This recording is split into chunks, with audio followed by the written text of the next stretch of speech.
दोस्तों, अगर आप भी अपनी लाइफ में अभी तक स्ट्रगल कर रहे हैं और कामयाब होना चाहते हैं तो स्टीफन आर कोवी की लिखी गई किताब 7 habits of highly effective people आपके लिए काफी ज्यादा हेल्पफुल साबित होने वाली है। इस किताब में ऑथर ने सफल लोगों की उन आदतों के बारे में बताया है जिसकी वजह से आज वे सफल हुए हैं। अगर आप इस किताब में बताई हुई बातों को अपने जीवन में अपनाते हैं तो निश्चित ही आपके जीवन में भी चमत्कारिक बदलाव होने लगेंगे और आप भी जल्द ही सफलता प्राप्त कर लेंगे। तो आइए शुरू करते हैं 7 habits of highly effective people.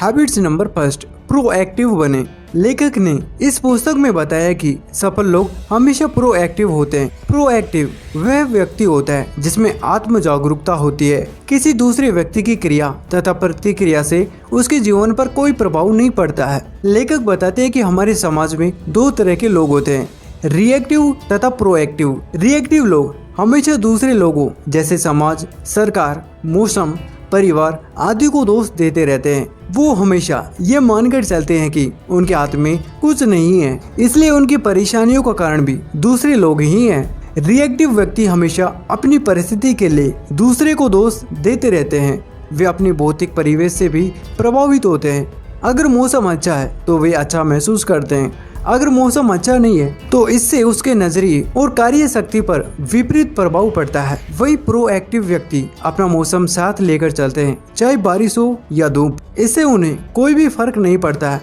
वे जीवन मूल्यों से संचालित होते हैं और अगर गुणवत्तापूर्ण कार्य करना उनका जीवन मूल्य है तो इस बात से उन्हें कोई फर्क नहीं पड़ता कि मौसम उनके अनुकूल है या नहीं। रिएक्टिव लोग अपने सामाजिक परिवेश यानी सामाजिक मौसम से भी प्रभावित होते हैं। जब लोग उनके साथ अच्छा व्यवहार करते हैं तो वे अच्छा महसूस करते हैं, वहीं जब लोग उनके साथ अच्छा व्यवहार नहीं करते हैं तो वे सुरक्षात्मक मुद्रा में आ जाते हैं। प्रोएक्टिव व्यक्ति भी सामाजिक परिवेश से प्रभावित होता है, लेकिन वे अपनी आत्म जागरूकता का इस्तेमाल करते हैं जिससे बाहरी कारकों को वे अपने ऊपर हावी नहीं होने देते। सफल लोगों की पहली आदत यही होती है कि वे अपनी परिस्थितियों के लिए किसी दूसरे को दोष नहीं देते हैं, बल्कि उसकी जिम्मेदारी स्वयं लेते हैं और आगे बढ़ते हैं। दोस्तों, अब चुनाव हमें करना है कि हमें रिएक्टिव व्यक्ति की तरह बिहेव करना है या फिर प्रोएक्टिव व्यक्ति की तरह बनकर सफल होना है। हैबिट्स नंबर 2, अंत को ध्यान में रखकर शुरू करें। आप अपनी आंखें बंद करके देखें कि आप अपने किसी प्रियजन की अंत्येष्टि में शामिल होने जा रहे हैं। ये देखें कि आप अपनी कार से अंत्येष्टि में भाग लेने के लिए कब्रिस्तान या शमशान घाट जा रहे हैं। कार पार्क करके जैसे ही आप अंदर जाते हैं आपको फूल दिखाई देते हैं और धीमा धीमा संगीत सुनाई देता है। आगे जाने पर आपके परिवार वाले और मित्र दिखाई देते हैं। आपको उस प्रिय व्यक्ति के बिछड़ जाने का दुख होता है, परंतु आपको खुशी भी होती है कि वह आपके करीब रहा था। ऐसा भाव वहाँ पर मौजूद सभी लोगों के दिल में होता है। जब आप आगे बढ़ते हैं और ताबूत में जागते हैं तो अचानक आपको अपना चेहरा दिखाई देता है। ये आपकी अंत्येष्टि है जो कुछ महीने या साल बाद आपकी होगी। ये सब लोग आपके सम्मान में एकत्रित हुए हैं। वे आपके जीवन के बारे में प्रेम तथा सराहना की भावना व्यक्त करने आए हैं। आप बैठ जाते हैं और अंतिम संस्कार की प्रक्रिया शुरू होने का इंतजार करते हुए अपने हाथ में रखे कार्यक्रम पर नजर डालते हैं। आपके परिवार वाले, रिश्तेदार, मित्र, करीबी आदि बोलने वाले हैं। इसमें पहला व्यक्ति आपके परिवार वाले होंगे।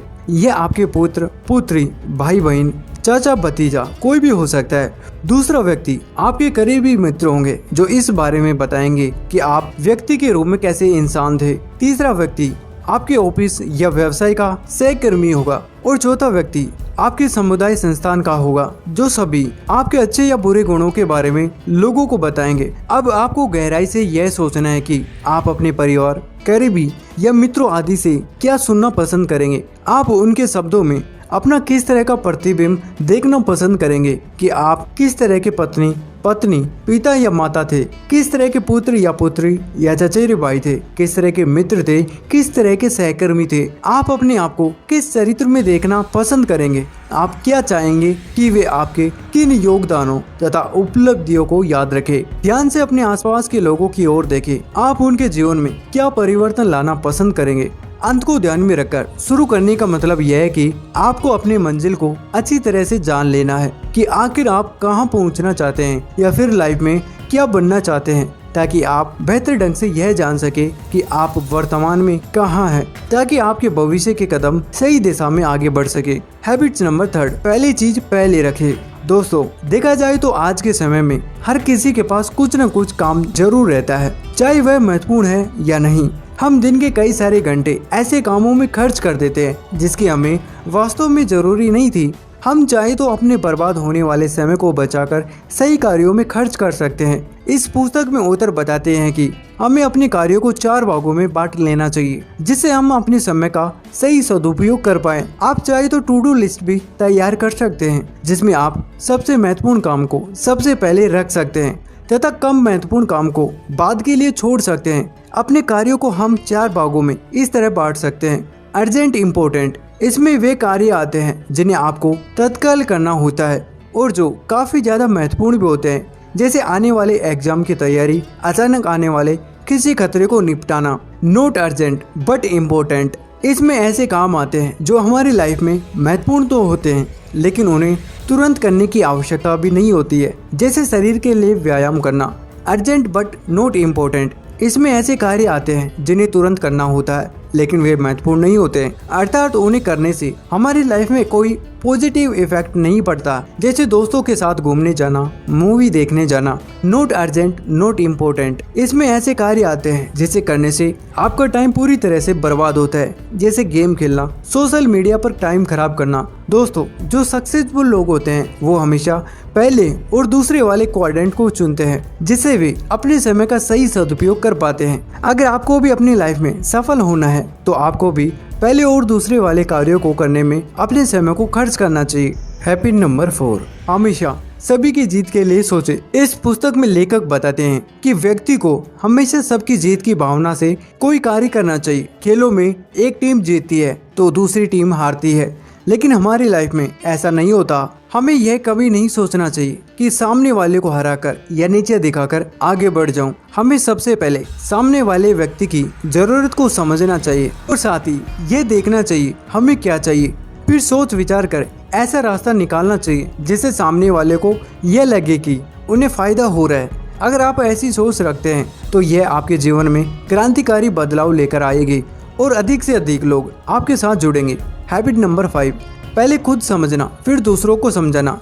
दोस्तों, सफल लोगों की 7 आदतों में लेखक बताते हैं कि बहुत से ऐसे व्यक्ति हैं जो सामने वाले की पूरी बात सुने बिना ही अपनी प्रतिक्रिया देने लगते हैं। सामने वाला अपनी पूरी बात भी नहीं कर पाता है, उससे पहले ही वे बोलने लग जाते हैं।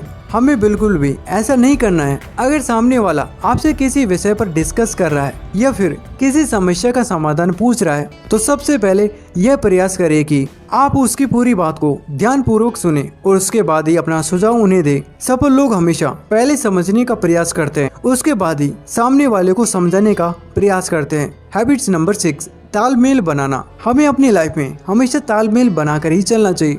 जो लोग अपने परिवार, दोस्तों, रिश्तेदारों, अपने सहकर्मी तथा अपनी टीम के साथ ऊंचे तालमेल बनाकर नहीं रखता तो निश्चित ही वह अपनी लाइफ में असफल होगा। अगर आप परिवार के मुखिया हैं तो आपको हमेशा यह कोशिश करनी चाहिए कि आपको परिवार हमेशा एक रहे, एकजुट रहे। इसके लिए आपको किसी के साथ भेदभाव न करके सभी के साथ तालमेल रखना होगा। अगर आप किसी कंपनी में बॉस हैं तो आपको किसी बड़े प्रोजेक्ट को पूरा करने के लिए टीम की आवश्यकता होती है। आप अकेले किसी प्रोजेक्ट को नहीं कर सकते हैं। अपने प्रोजेक्ट को सफल बनाने के लिए आपको एक लीडर के रूप में अपनी टीम के साथ सही तालमेल बिठाना जरूरी होगा, अन्यथा आप सफलता प्राप्त नहीं कर सकते हैं। हैबिट नंबर 7, अपने हथियार की धार तेज करें। दोस्तों, 7 habits of highly effective people book में ऑथर बताते हैं कि अगर कुल्हाड़ी की धार तेज है तो इससे किसी भी लकड़ी या पेड़ को आसानी से काटा जा सकता है। इसी प्रकार हमें अपने जीवन में आगे बढ़ने के लिए हमेशा अपनी स्किल्स में इम्प्रूवमेंट करते रहना चाहिए। अगर आप फिजिकली फिट रहना चाहते हैं तो आपको रोज एक्सरसाइज करनी चाहिए। अगर आप अपना मानसिक विकास करना चाहते हैं तो आपको अच्छी बुक्स पढ़नी चाहिए और साथ ही भविष्य के लिए सही प्लानिंग करनी चाहिए। अगर आप सामाजिक क्षेत्र में योगदान देना चाहते हैं तो आपको सभी लोगों के साथ तालमेल रखना चाहिए और सेवा भाव का उद्देश्य रखना चाहिए तथा साथ ही आप जिस फील्ड में काम कर रहे हैं उसकी स्किल्स को भी अपग्रेड करते रहना चाहिए। कहने का तात्पर्य यह है कि हमारी उम्र चाहे जो भी हो, हमें रोज कुछ ना कुछ जरूर सीखते रहना चाहिए। कंक्लूजन दोस्तों, 7 habits of highly effective people book में लेखक स्टीफन आर कवी ने सफल लोगों की उन 7 आदतों के बारे में विस्तार से चर्चा की है, जिन्हें अगर हम अपनी लाइफ में सही तरीके से अपनाते हैं तो कुछ ही समय में हमें भी इसका सकारात्मक परिणाम देखने को मिलेंगे। लेखक ने काफी समय तक सफल लोगों के जीवन का अध्ययन कर उनकी आदतों को इस किताब में बहुत ही अच्छी तरीके से बताने का प्रयास किया है। इन आदतों को अपनाकर हम अपने जीवन में निश्चित ही सफलता प्राप्त कर सकते हैं। सो दोस्तों, आई होप कि इस वीडियो से आपको बहुत कुछ सीखने को जरूर मिला होगा। अगर आपको यह वीडियो पसंद आया होगा तो इस वीडियो को लाइक करें और ज़्यादा से ज़्यादा लोगों तक शेयर करें और इसी तरह के वीडियो देखने के लिए चैनल को सब्सक्राइब करना न भूलें। Thanks for watching.